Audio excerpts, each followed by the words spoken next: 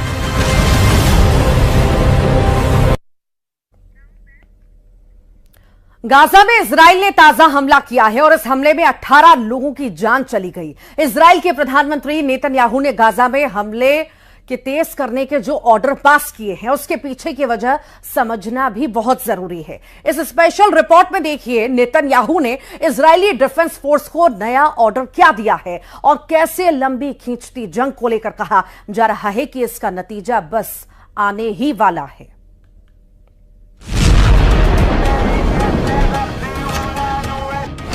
Gaza में बिछ गई मौत की चादर।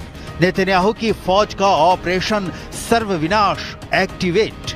18 लोगों की हो गई मौत, 40 से ज्यादा हो गए घायल। अब तक 41,000 से ज्यादा फिलिस्तीनियों की मौत, 80,000 से ज्यादा घायल।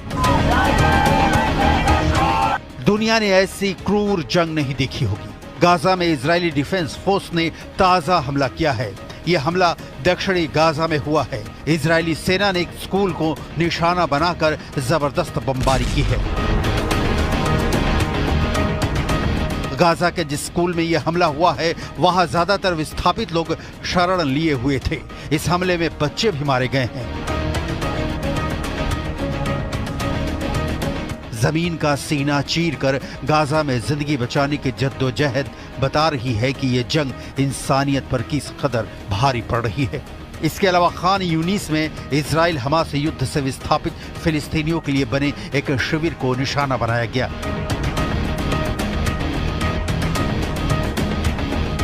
इजराइल के प्रधानमंत्री बेन्यामिन नेतन्याहू जल्दी में हैं। गाजा को मिट्टी में मिला देने की जल्दी में नेतन्याहू की फौज ने गाजा पर हमले और तेज कर दिए हैं। नेतन्याहू की जल्दी की कई वजहें हैं। पहली वजह, 11 महीनों की लंबी जंग से इजराइल की जनता उकता चुकी है। दूसरी वजह, नेतन्याहू को लेकर इजराइल की जनता इस पर विमर्श कर रही है कि वो बंधक संकट सुलझाने में फेल साबित हुए हैं। तीसरी वजह, नेतन्याहू के खिलाफ उनकी कैबिनेट में भी विरोध की आवाजें उठने लगी हैं। चौथी वजह, नेतन्याहू के खिलाफ इजराइल में विरोध प्रदर्शन शुरू हो चुके हैं। पांचवी वजह, इंटरनेशनल बिरादरी से नेतन्याहू पर आम फिलिस्तीनियों की मौत को लेकर सवाल उठ रहे हैं। वो लोग जिनका इस युद्ध से कोई लेना देना नहीं है, वो भी जंग के मलबों में कुछ इस कदर दबे हुए हैं जहां रहना तो छोड़िए, सांस लेना भी मुश्किल हो रहा है। गाजा का हाल यह है, वहां जीने के लिए जरूरी चीजें तो लगभग खत्म ही हो गई हैं, मरने के बाद दफनाने तक की जगह भी कम पड़ती दिख रही है। 23 लाख की आबादी हर पल मौत की आशंका में जीने को विवश है। 7 अक्टूबर 2023 से ही गाजा में तकरीबन हर रोज इजरायली ऑपरेशन हो रहा है। युद्ध विराम के लिए कई दौर की बातचीत भी बेनतीजा रही है। फिलहाल ये जंग कब थमेगी इसके कोई आसार नजर नहीं आ रहे हैं। यही वजह है कि इजराइल के तेल अवीव में बंधकों की रिहाई की मांग तेज हो गई है। इजराइल में शनिवार को हजारों प्रदर्शनकारियों ने सेना मुख्यालय और दूसरे सरकारी इमारतों पर धावा बोल दिया।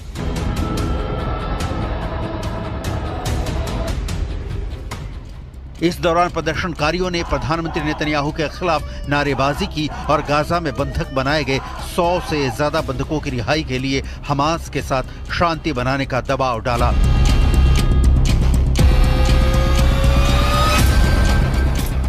कई लोगों ने समझौता करने में विफलता के लिए पीएम नेतन्याहू को जिम्मेदार ठहराया, क्योंकि उन्हें लगा कि युद्ध के दौरान उन्हें सत्ता में बने रहने में मदद मिलेगी। इस दौरान प्रदर्शनकारियों ने शहर के एक पुल पर चक्का जाम कर दिया। यातायात व्यवस्था भी ठप हो गई।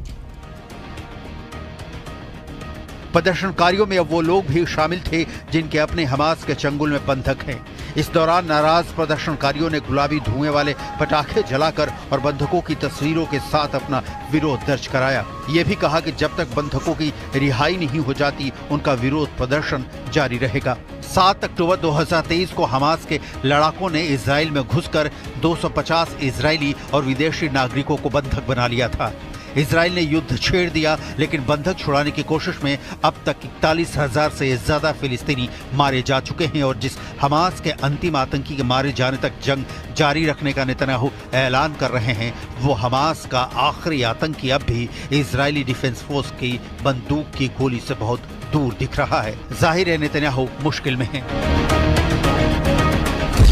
संयुक्त अरब अमीरात ने भी इजराइल से मुंह फेरा। यूएई ने कहा है कि अगर इजराइल अलग फिलिस्तीन देश नहीं बनाता तो वो जंग के बाद के उनके प्लान का समर्थन नहीं करेंगे। यूएई के विदेश मंत्री अब्दुल्ला बिन जायद अल नहान ने सोशल मीडिया पर इसकी जानकारी दी। इजरायली पीएम नेतन्याहू ने मई में जंग के बाद गाजा के लिए एक प्लान जारी किया था। नेतन्याहू का कहना है कि इसके जरिए गाजा का विकास होगा। प्लान जंग खत्म होने की तारीख से लेकर साल 2035 तक के लिए था। इसे 3 स्तरों में बांटा गया था। प्लान के मुताबिक गाजा में इजराइल कब्जे के बाद फिलिस्तीन की सरकार होगी। इसे यूएई, सऊदी अरब, मिस्र, बहरीन और जॉर्डन जैसे अरब देशों का एक गठबंधन मॉनिटर करेगा। इजरायली प्लान में गाजा के पोर्ट्स में निवेश से लेकर सौर ऊर्जा और इलेक्ट्रिक कारों की मैन्युफैक्चरिंग जैसी कई योजनाओं का जिक्र है। नेतन्याहू की तरफ से गाजा के भविष्य के लिए प्लान जारी करने के बाद उनके रक्षा मंत्री योव गैलेंट ने इसे नकार दिया था। योव गैलेंट ने इजरायली पीएम को चेतावनी दी थी कि वो फिलिस्तीनी जमीन पर कभी भी इजराइल का शासन नहीं होने देंगे। गैलेंट का बयान सुनिए। हमास के बाद गाजा का अस्तित्व तभी मुमकिन है जब यहाँ फिलिस्तीन के लोग ही अंतर्राष्ट्रीय समुदाय की मदद से सत्ता संभाले। अगर सरकार ने सही समय पर गाजा के लिए हमास का विकल्प नहीं ढूंढा तो इजराइल का मिलिट्री ऑपरेशन कमजोर पड़ जाएगा। हमास फिर से अपनी जड़ें जमाना शुरू कर देगा।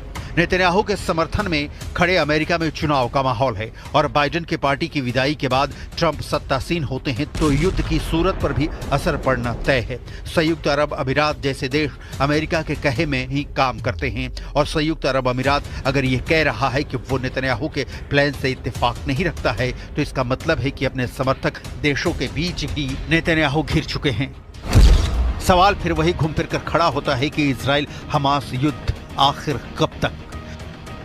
जहां तक इजरायली बंधकों को हमास के कब्जे से छुड़ाने की बात है तो इसी हफ्ते 6 बंधकों की हत्या करके हमास ने नेतन्याहू को लाउड एंड क्लियर मैसेज दे दिया था कि वो चाहता क्या है और नेतन्याहू हैं कि उनके पास विकल्प नहीं बचे हैं। या तो सारे बंधकों को छुड़ाकर देश वापस लाना होगा या संपूर्ण गाजा को जमींदोज कर देना होगा, क्योंकि यहां से नेतन्याहू पीछे हटे तो घर में इजरायली उनके साथ चाहे जो व्यवहार करें, अरब देश इजराइल के खींचे कदम को एक कमजोर देश की निशानी से ज्यादा कुछ नहीं मानेगा, जो भविष्य में इजराइल के लिए आज से भी बड़ा संकट पैदा करने वाला हो सकता है।